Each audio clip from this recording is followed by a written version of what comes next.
Nós aqui temos feito um esforço para evitar, para reduzir a histeria coletiva que a gente está vivendo no mercado hoje. Estamos diante de uma mudança que nós chamamos aqui de dread, disruptiva, rápida, estrutural e desconhecida, e isso tem gerado aí uma ansiedade muito grande nas pessoas e as pessoas estão pensando muito mal. Então a gente tem feito um esforço para desenvolver uma metodologia de criação de conceitos que nos permita poder decidir melhor. Então esse artigo faz parte desse pacote de reflexões sobre a criação de conceitos. O título é falsa a dicotomia entre hierarquia e rede, que vai nos dar oportunidade da gente refletir sobre a criação de conceitos.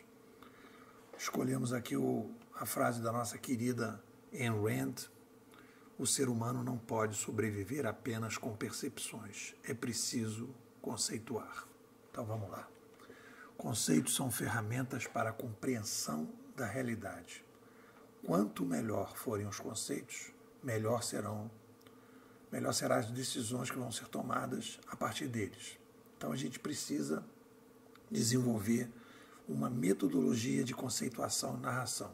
Quanto mais eficaz ela for, melhor serão as decisões. Toda pessoa que quer pensar melhor precisa se dedicar ao estudo destas metodologias de conceituação e narração. Metodologias de conceituação e narração têm como eixo central a criação de conceitos que precisam ser precisos para evitar dois problemas fundamentais: a falta de sintonia com a realidade e a falta de empatia com quem vai utilizar os conceitos. Não pode, porque você vai flexibilizando a empatia, você vai se afastando da realidade, e também você não pode tentar ficar só na realidade sem conseguir fazer uma sintonia com os consumidores que vão utilizar o conceito para a tomada de decisões. Então, os conceitos devem ser compreendidos de forma mais fácil possível e, ao mesmo tempo, tem que manter uma aproximação com os fatos, né? Manter um equilíbrio entre a empatia conceitual e a sintonia conceitual.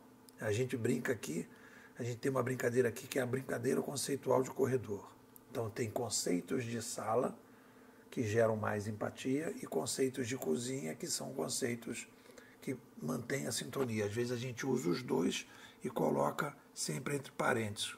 É o caso, por exemplo, de uberização e curadoria, né? A curadoria, o nome popular da curadoria é uberização. E aí a gente coloca entre aspas e a gente vai trabalhando esses conceitos para que as pessoas não tenham confusão. Então a gente está trabalhando aqui com a precisão dos conceitos.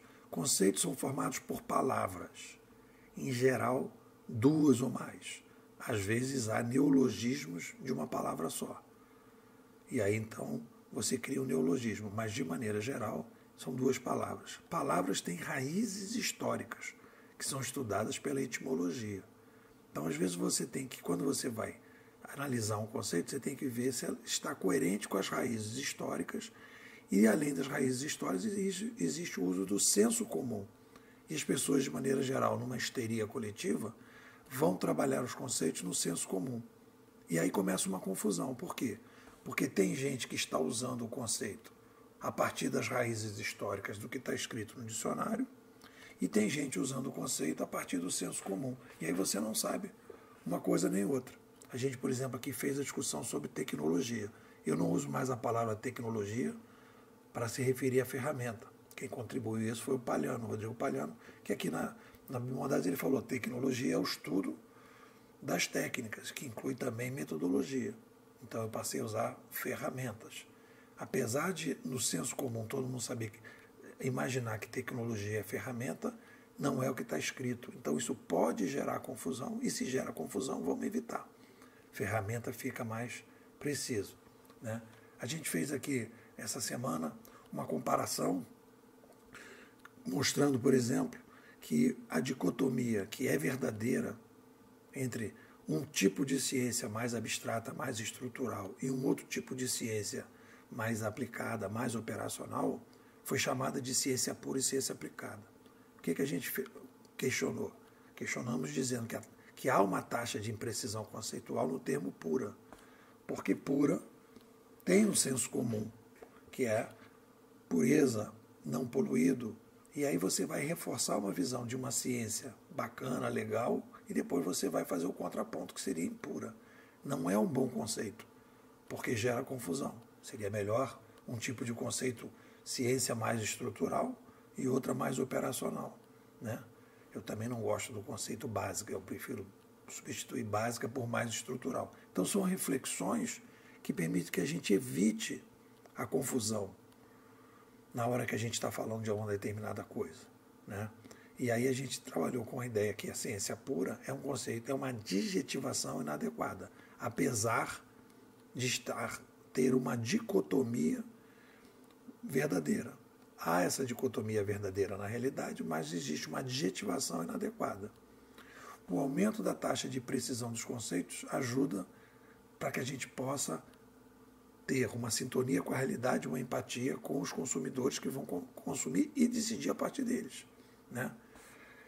Então, no caso da ciência pura e aplicada, nós tivemos um problema, uma dicotomia verdadeira, mas com uma adjetivação inadequada.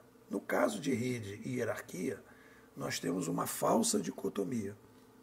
Não existe a dicotomia entre rede e hierarquia. Há um problema no uso das palavras. Vamos lá, hierarquia, se a gente vai no Google, a gente vai ver que hierarquia tem a ver com ordem. A raiz da palavra tem a ver com ordem, a forma que você organiza determinado ambiente de sobrevivência. Então, hierarquia não é um substantivo. Você não pode chamar de rede hierárquica e rede não hierárquica, porque não é um adjetivo, é um substantivo. Hierarquia quer dizer uma forma de organização de uma determinada coisa. Então, rede hierárquica não faz sentido nenhum. Você pode dizer que é rede vertical ou rede mais horizontal, rede mais vertical. Não bate uma coisa com a outra. Ah, mas todo mundo usa hierarquia como se fosse vertical. Mas aí se alguém está trabalhando com o conceito raiz, ele não vai entender. E aí você vai criar confusão. Então vamos acabar com essa confusão. Por aqui que vai gerar confusão, né? Então, como é que a gente pode trabalhar melhor com isso? A gente vai trabalhar, dizer, é uma falsa dicotomia. Não existe uma dicotomia entre rede hierárquica e rede não hierárquica. Você pode chamar de hierarquia mais vertical ou hierarquia menos vertical ou mais centralizada, mais distribuída. E aí então você vai trabalhar com a hierarquia de cada rede, procurando um adjetivo. Rede e hierarquia são substantivos. Então nós podemos ter vários tipos de redes humanas e não humanas, e as redes humanas podem ser mais ou menos verticais a partir das ferramentas conceituais e operacionais que estão sendo utilizadas. E aí então você quebra essa falsa dicotomia e você ajuda nesse tipo de coisa. Rede e hierarquia é um exemplo típico de uma dicotomia tóxica. Não há dicotomia. Não é um problema de uso inadequado do adjetivo, como o caso da ciência pura. É um problema de falsa dicotomia. Então a gente precisa definir. Cada rede tem um tipo de modelo de comando e controle. Qual é o tipo de modelo de comando e controle que a rede tem, para que a gente possa definir claramente de que rede nós estamos falando. Temos aí um problema também, e aí isso é um tema para um outro artigo, quando as pessoas falam em redes sociais e usam redes sociais para trabalhar com os ambientes de sobrevivência que estão usando as novas ferramentas digitais para poder resolver os seus problemas. E aí as pessoas estão chamando de redes sociais. Mas isso é papo para analisar um outro tipo de conceito e um outro erro conceitual que a gente usa muito, que pode gerar muita confusão. É isso. O que vocês dizem? Contribuíram aqui com o artigo os bimodais Rodrigo Palhano e Fernanda Pompeu. Um abraço. Bom, pessoal, vocês devem estar, em função dos nossos artigos, percebendo a qualidade da nossa narrativa. Nós somos uma escola, a melhor escola de futurismo do Brasil.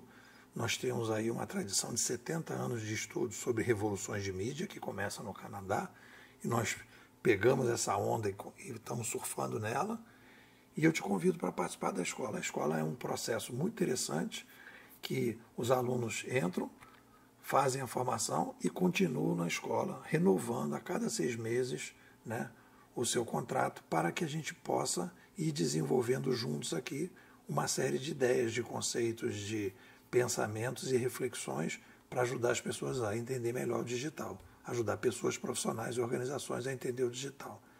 A gente considera que nós somos a pílula vermelha de Matrix e você pode tomar essa pílula e ficar dentro da nave Nabucodonosor para evitar a volta. O que você me diz? Se você acha bacana, me manda um zap, 21 99 608 6422. Vou repetir, 21 99 608 6422. Depois eu quero ser bimodal, quero participar da escola, quero entrar e ficar na nave, fora de Matrix. É isso. O que vocês dizem?